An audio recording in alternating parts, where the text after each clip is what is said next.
First of all, I want to thank you for inviting me to this opportunity. For me, this is amazing, wonderful experience. And also, I would like to thank Dr. Maeve for suggesting me.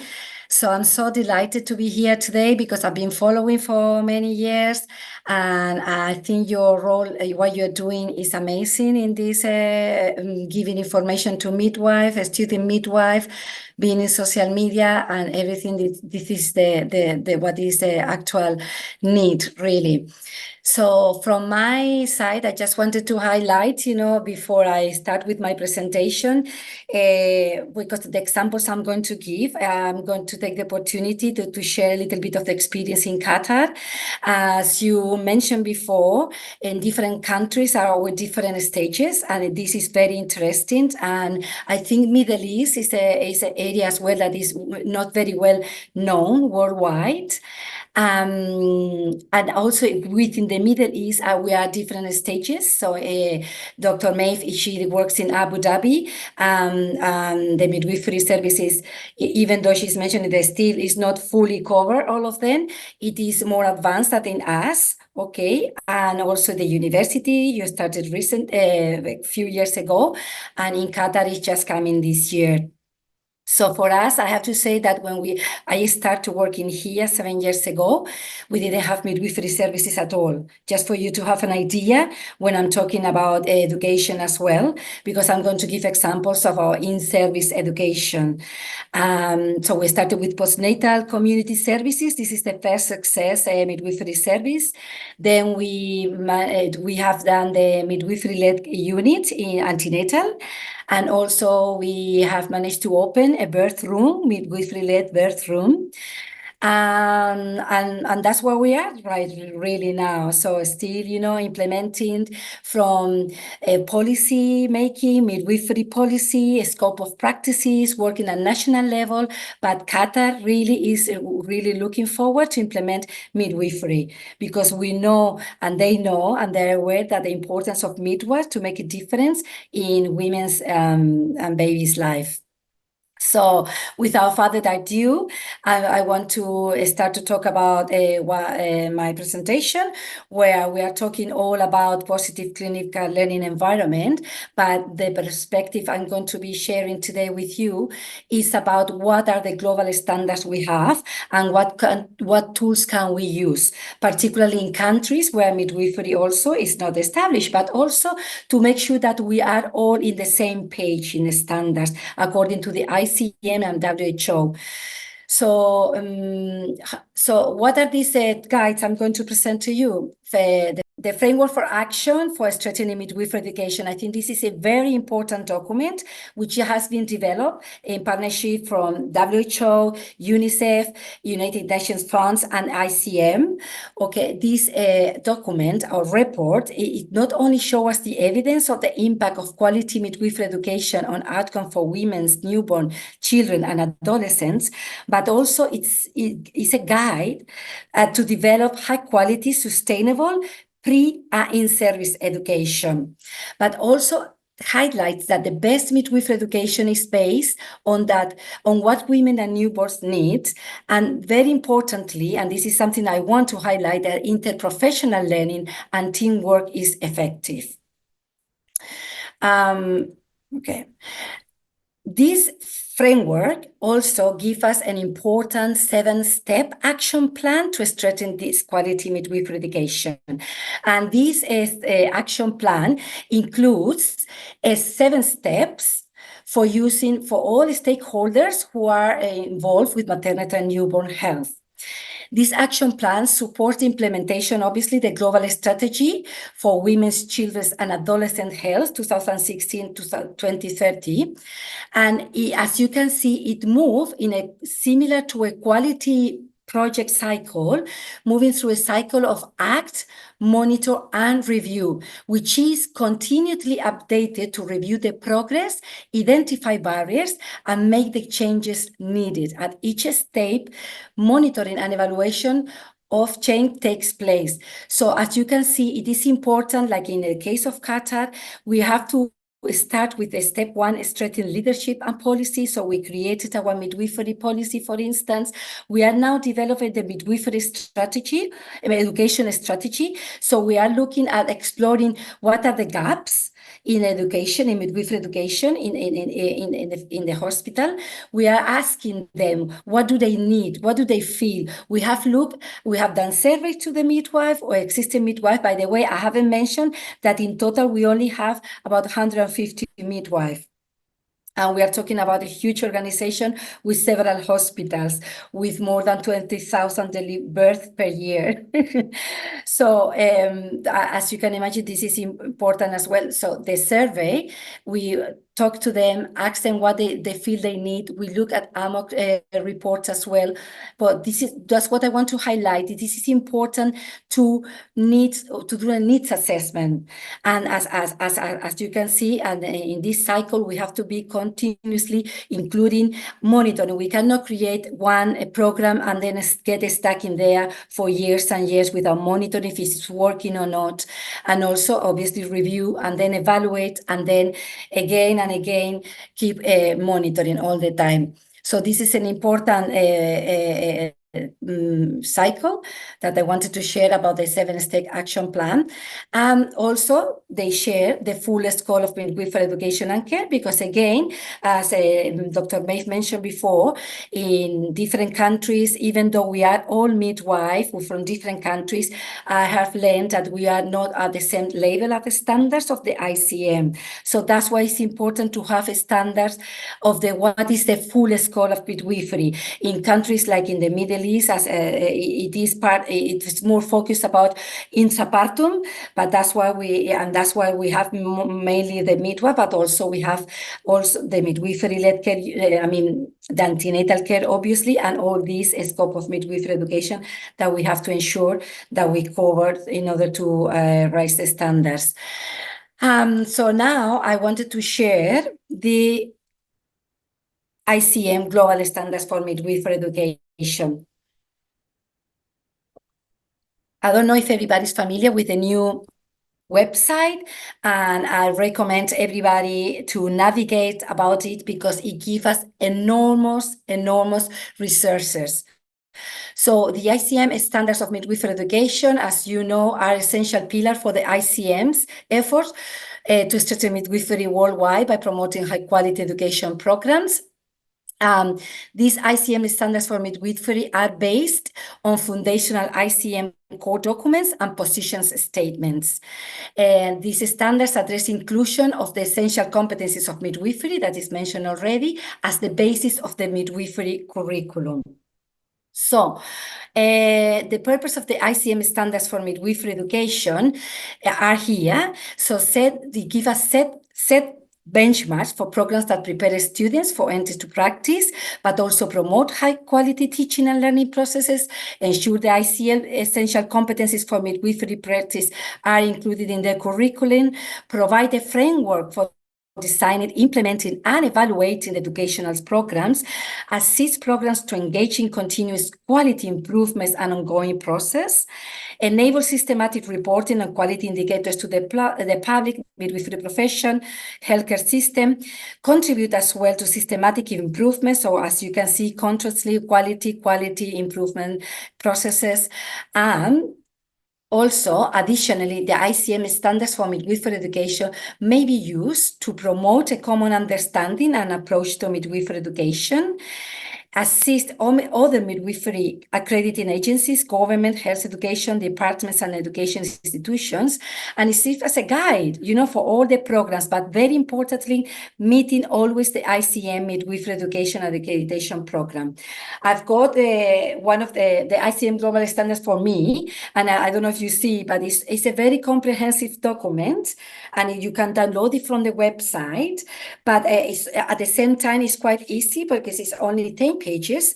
But what I wanted to share, it is for people like me working now in countries like in the stage I have shared that we are, it is very important because it covers different categories, like how should be the program governance, how should be the faculty, the students, the midwifery program and the curriculum, and also the quality improvement and a list of resources. So it is really, really, really an important document to refer to when you are developing programs. The other thing I wanted to mention, it is about the definition when they're talking about the midwifery education. Is the process of learning it is the process of learning theory and developing the necessary skills and behaviors to become competent midwife. So what I'm highlighting is skills and behaviors, because so far I feel like if we've been focusing a lot in education, but we know nowadays, understand how important it is to ensure that our students and staff have the proper skills according to the competencies, but also the behaviors. And what about the behaviors? What can I say? Particularly for me is, I think sometimes working in this type of environment in service, it is very challenging to change the behavior, right? So that's why it's so important, and I'm going to share in the next slides what tools can we have, we utilize to improve the behaviors, so these are the competencies, as you can see, and I think everybody knows about the competencies, essential competencies of midwifery practice, which is in 4 steps. We have the general competencies, pre-pregnant and antenatal care during labor and birth. But I don't want to focus on that because we all know this, I think. But I wanted to share something very nice. I had the opportunity to attend recently to the ICM presentation of a new tool, which is this midwifery tool they're using for competencies, which is based in digital learning.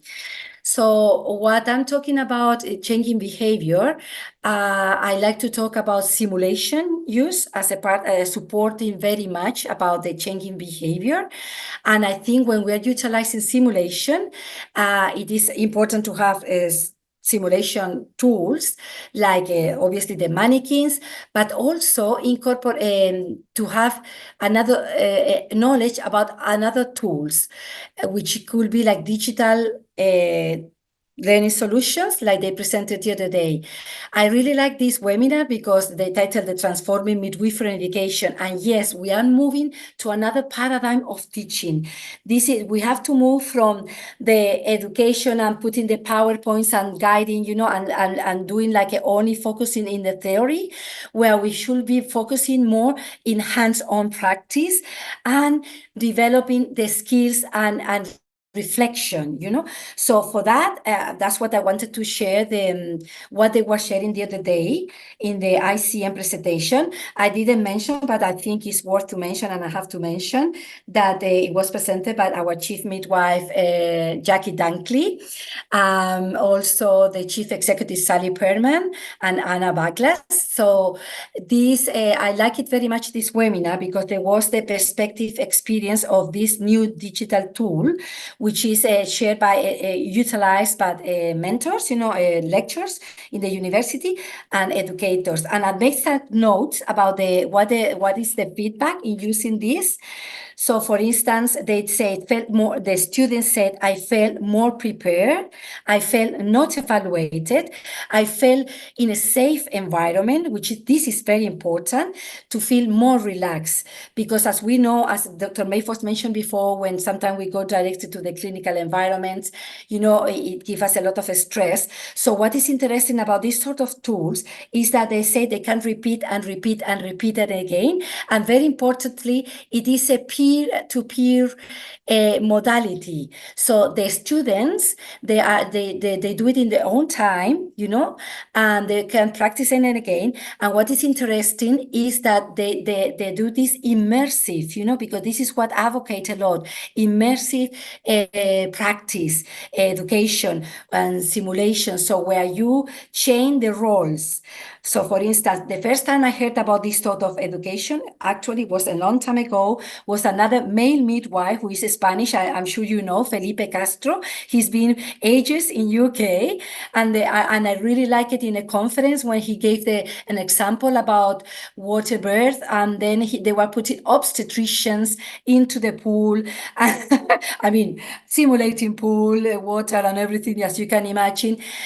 This is what is important, because first of all, he was introducing the fact of doing interprofessional, which I think is important as well to when we have midwife challenges, and particularly in countries like us, where midwifery is a new profession, and also not only about the interprofessional, but also about being aware about your attitude when you put in that in the skin of that person. So as I say, if you simulate like you are the mother, or you simulate like you are the midwife giving information, so it really they realize more about the automatic behavior, which may not be ideally in our scenarios. So for instance, I can share the example of my own experience in this course I implement for breastfeeding in particularly, which I think is quite pioneer, because we don't have any, as far as I know, specific for breastfeeding using simulation. Obviously, I use the WHO toolkit for competency verification, which I help a lot. I use the scenarios, but what is innovative about this is about using as well this pairs debriefing method. So we do these scenarios where we do debriefing. We tell them to these participants that they are not going to be assessed. This is a safe environment. This is just for them to practice. And we highlight that it's not only for them to highlight to practice the skills, but also, we are going to be focusing very much in the counseling skills and the attitudes, because that's what we want. And then when we are doing the scenario, it is interesting because sometimes I do like I'm the mother, and then I have the participant who is doing as a midwife, and then for instance they are going to help me with the breastfeeding issue, and they touch the breast. That's an example, and I say, "Oh, you're touching my breast," and they say, and it's like, well, "Oh, sorry, I didn't realize." So these sort of examples, they do realize of the automatic behavior by doing these scenarios. And what I like it also, when we finish the scenario, obviously we have a debriefing time where it is led by them, and I ask them, how do you feel during this scenario? What do you think it was good? What do you think was not that good? And it's so interesting how they reflect about their practices with this methodology of simulation. So this is what I wanted to share a little bit about this. And when was presented this digital tool, I was amazed as well, because when we're talking about quality and improvement, as I mentioned before, it is important to gather data. So what the experience of the university lecturer, she was saying the other day, that she said that it gives us, using this tool, real-time data, and adapt according to the results to the needs of the students. So I think this is amazing. So the technology nowadays is helping us a lot, and that's what I think we have to utilize really, and be aware that there's so many tools we have nowadays. And this, I think, I'm very grateful to the ICM for presenting this. So I'm just almost finishing. So this was a part. These are some screenshots about the ICM web as well. So as Dr. Maeve mentioned, we have the core documents about enable of environment policy. And also, it is important, I didn't want to finish without highlighting that it's also important to look at the competencies of the midwifery educators. It's not only to the students, but also we have to review. And this is one of the things we are reviewing right now, because we have an environment, as you can imagine, because we don't have many midwives. And obviously, we have to count on the obstetric nurses that we have as well, who are educators, who've been working many years for educating students, obstetric nurses. And so that's why we have to look at the competency. This is something very strongly recommended by the ICM standards. So, and that's what I wanted to share. Another tool by the WHO organization, which is the essential childbirth care. The essential, the EBC, essential childbirth. Sorry, because I missed it. The essential childbirth education tool, which is important for to have a standardized. So when we are giving information about childbirth, about birth, about all the midwifery standards, this tool can be utilized in an innovative way, fun and challenging, in service education for all health professionals who are involved in the maternity and newborn health. So we have to think about this as well. It's not only about midwifery, only midwife, but also the other health professionals who we know that are involved in the health care of them, to make sure that we are in the same board. We are giving evidence-based information. And just to finalize, also, I wanted to share, come back to the state of the worlds of midwifery, where it says building a health workforce to meet the needs of women, newborns, and adolescents everywhere is so essential. So yes, we are obviously promoting midwifery, but when we don't have it as well, we have to ensure that the rest of the health professionals can they have the tools and they have the standards that the ICM is giving us to ensure that we give the proper women-centered care. The last slide is just, this is summing up, what are the standards, what is needed to have quality midwifery care, which includes attitudes, knowledge, empathy, skills, respectful care. So thank you very much. I hope so. I have shared what I wanted to share. You got an idea about the ICM global standards. Thank you.